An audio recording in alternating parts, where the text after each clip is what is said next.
বাংলাদেশের জনগণকে ভোদাই ভাবিয়া ভোদাই পাইয়া চুদলিং পং লিডার নুনুস বাহিনী তো বাংলাদেশের মেরে দিল রে, মেরে দিল, ভরে দিল, ভরে দিল। দিল্লি না ঢাকা, দিল্লি না ঢাকা, আরে বাপ রে বাপ। সান্না মাহফুজও দেখলাম সেদিন বলেই ফেললো যে আমরা শুধু মুখে স্লোগান দিই না দিল্লি না ঢাকা, আমরা এরকম কাজ করে দেখাবো যে আমরা দিল্লির কাছে আমরা আমাদের দেশে আসলে তুলে দেই না, আমরা দূরে আছি, নিরাপদে আছি। তাই চিনিগুড়া সাইল আম ইলিশ মনে করাই দিলাম সান্ডা মাহফুজ এটারই বুঝি দিল্লি না ঢাকা কয়। কই পাকিস্তানের তো পাঠাইলি না তুই, দুইটা ইলিশই পাঠাই দিতি যে এরা খায় কি খায় না। যাই হোক, তারপরে হচ্ছে আর কি, তারপরে তো মানে একের পর এক উপহার টুপহার, মানে এটা হচ্ছে কি এদের একটা চালাকি যে জনগণের চোখে ধুল ঝুরবে দিল্লি না ঢাকা বলে বলে জনগণের মধ্যে মারামারি লাগাই দিবে। আর হেরা হেদের পিরিত পিরিতের খেতা দিয়া যাইতা দইরা মাইরালা ওই অবস্থাতেই তারা চলতে থাকবে। ঠিক আছে, পিরিত তো শেষ হবে না। এই যে দেখেন কমলাপুর মেট্রো রেল, এটা বলে হচ্ছে দ্বিগুণ দামে ইয়া করার জন্য, তৈরি করার জন্য চুক্তি দিল আর কি ভারতীয় কোম্পানিরে। ভাবা যায়। আচ্ছা বলেন তো জনগণ, এই যে আমাদেরকে যে মানে মুক্তিযুদ্ধের পক্ষে কথা কইলেই আইসা যে খালি ভারতের দালাল ভারতের দালাল কন, ভাই মুক্তিযুদ্ধের বিরোধী শক্তি হেরা তো আর বেশি দালাল। ভাই আমরা তো দালাল না, আমরা ভারত প্রেমিক বলতে পারেন, কারণ তারা আমাদেরকে মুক্তিযুদ্ধের সময় সাহায্য করেছিল।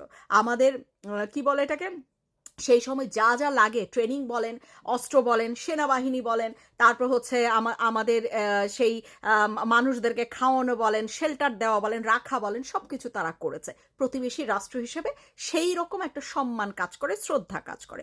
এটাতে আপনারা খারাপভাবে নিয়ে দালাল বানাই ফেলেন। আসল দালাল তো এই যে রাজাকাররা, যারা মুক্তিযুদ্ধের বিপক্ষের শক্তি। হ্যাঁ, ভারতে আমাদের মুক্তিযুদ্ধে কেন সাহায্য করছে, কেন আমাদের রাজাকারদের মারতে সাহায্য করছে, কেন আমাদের দেশ স্বাধীন করতে সাহায্য করছে, এটা হেরা মানতে পারে না।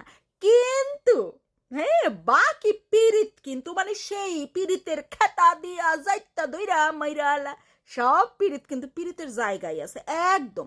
শুধু ওইটুক জায়গা খালি মানতে পারি না যে কেন সাহায্য করছিলি রে, নইলে তো আমরা এখনো পাকিস্তানের অংশ থাকতাম, আমরা পাকিস্তান থাকতাম। এইটাই খালি ওদের বড় দুঃখ। নইলে দেখেন তারা এই পর্যন্ত কোনো চুক্তি তো বাতিল করেই নাই, বিদ্যুতের চুক্তিও আরো বাড়াইলো। ঠিক আছে, তারপরে হচ্ছে গিয়ে কত কথা শুনাইছিল আদানির বিদ্যুৎ নিয়ে, বাপরে বাপ। আচ্ছা যাই হোক, এখন তো মানুষ বিদ্যুৎই পায় না, 7-8 ঘন্টা থাকেই না বলে, আচ্ছা ভালো কথা, অসুবিধা নাই। তারপরে কি তারপরে কত খাতির ধরার চেষ্টা করে, এদিক দিয়ে আমার মুখে দিল্লি না ঢাকায় কইলে জনগণ দেয় একটা ফাল। আরে বাপরে বাপ, মানে ধরো জনগণের ওই মাদ্রাসার শিক্ষক মনে হয় পায়ু পথে একটা গুতা মারে, তখন জনগণ একটা ফাল মারে। ঠিক আছে, এইরকম আর কি, যে দিল্লি না ঢাকায় কইল যা খারা। যাই হোক, তা এখন যে আবার ভারতীয় কোম্পানিরে, ও না না না ভুল হয়েছে, যেটা বলতে চাচ্ছিলাম, দেখেন আমরা তো ভাই সেই মুক্তিযুদ্ধের জন্য সাহায্যের জন্য আমরা একটু সম্মান জানাই, সেটা নিয়ে কথা বলি। এটা মানে এত অকৃতজ্ঞ বেইমান হইতে পারবো না ভাই, যেটা সত্যি সেটা সত্যি। কিন্তু এরা যে আবার তলে তলে কত কিছু জানে। দেখেন আমরা টায়ারের, আমরা কিন্তু ভারত থেকে বেশিরভাগ এই সাইকেল বলেন, ট্রাক বলেন, বাস বলেন, গাড়ি বলেন, সব টায়ার আমরা কি করতাম, আমরা ভারত থেকে আমদানি করতাম। হ্যাঁ, সেই টায়ারের মানে 80-90% পূরণ করে ফেললো আমাদের দেশীয় কোম্পানি কি গাজী টায়ার, তাই না? আমরা জানি তো সবাই। এই দেখেন দালাল গোষ্ঠী, রাজাকারের গোষ্ঠী, এদেরকে বলে দালাল। এরা কি করলো, গাজী টায়ার একদম পুরাপুরি পুরাই দিল। কারণ কি, আমরা জানো টায়ারের দিক দিয়ে আবারও আমরা ভারতের উপর নির্ভরশীল হইতে পারি। তো ভাই এই চালাকিগুলা কে করে? আমরা তো ভাই যতটুকু স্বয়ং সম্পূর্ণ হইতে পারি আমরা তো নিজেরা চেষ্টা করে হওয়ার চেষ্টা করছিলাম, তা আমরা দালাল হইলাম কেমনে? আর হেরা তো আবার আমাদের যা চেষ্টাকৃত অর্জন সেগুলার এবার পুরায়া জ্বালায়া সব শেষ করে দিয়া আবার ভারতের উপর নির্ভরশীল হইল। তা কারা দালাল হইল কন দেখি জনগণ? হ্যাঁ জনগণ, আপনাদের মাথায় কি গু না সারাদিন 3 বেলা গু খান, কোনটা বুঝা দেখবেন। ঠিক আছে, অবশ্যই যেহেতু ভারত থেকে আমাদের আমদানি করতে হচ্ছে না, 80% 90% আমরা নিজেরাই স্বয়ংসম্পূর্ণ হয়ে গিয়েছিলাম টায়ার, গাজী টায়ার মাধ্যমে, তাই না? তার গাজী টায়ার তো এই সন্ত্রাসীদের পোড়ানোর কথা ছিল না। গাজী টায়াররা তো আরো সালাম দেওয়া দরকার ছিল যে ভাই ভারতের আধিপত্য থেকে তোরা আমাদের বাঁচাইছোস, তোরা আমাদের সরাইছোস, সাবাস সাবাস সাবাস। কিন্তু সেটাতে করে না এই সন্ত্রাসী গোষ্ঠী, জঙ্গি গোষ্ঠী। তারা কি করেছে, গাজী টায়ারটা পুড়িয়ে দিয়েছে। এখন আমরা 100% ভারতের আমদানির উপর, টায়ার আমদানির উপর নির্ভরশীল হয়ে গেছি। বুঝছেন চালাকিটা? তাহলে বলেন দেখি দালাল কারা? আমরা, না এই যে রাজাকার গোষ্ঠীরা, সন্ত্রাসী গোষ্ঠীরা, কারা? তারপরে এই যে দেখেন ভারতীয় কোম্পানিরা আবার কি বলো, কমলাপুর মেট্রো রেলের চুক্তিটি দিয়ে দিল হচ্ছে দ্বিগুণ টাকায়। বেশি টাকা দিয়েছে না, আমার টাকা লোভ রে ভাই। হ্যাঁ, যদি খালি কন গুয়ের থেকে তুই স্মুক দিয়ে টাকাটা উড়া, হ্যাঁ হেটা উড়াইতে রাজি থাকে। তা এখন আপনারা কন দেখি, আমরা তো মেট্রো রেলের চুক্তি সবসময় জাপান রে দিছি।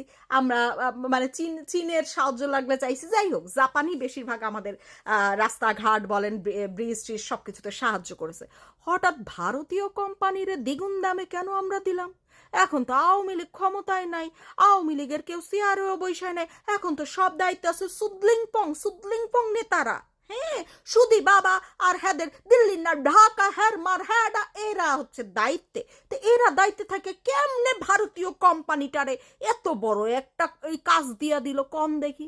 দালালটা কারা? আমরা না এই যে জনগণ আপনারা? হ্যাঁ, গুখান, 3 বেলা গুখান আর ঘুমাই থাকেন, আর ললিপপ খেয়ে খেয়ে ঘুমাই থাকেন। আর নইলে মাদ্রাসার শিক্ষকদের কাছে চলে যাবেন, আপনাদেরকে পাইপথ দিয়ে সেই রকম সার্ভিস দিয়া দিবে, ঠিক আছে? সেই সার্ভিসে দেখবেন মুখ একদম বন্ধ হয়ে গেছে। তখন না দিল্লি না ঢাকা মুখ দিয়ে বাইরে হবে, না কোটা না মেদা বাইরে হবে, কিছুই আর বাইরে হবে না, মুখ একদম চুপ হয়ে যাবে। বুঝাইতে পারছি? ঠিক আছে? দালাল মারাইতেছে শালার পর শালাগুলা।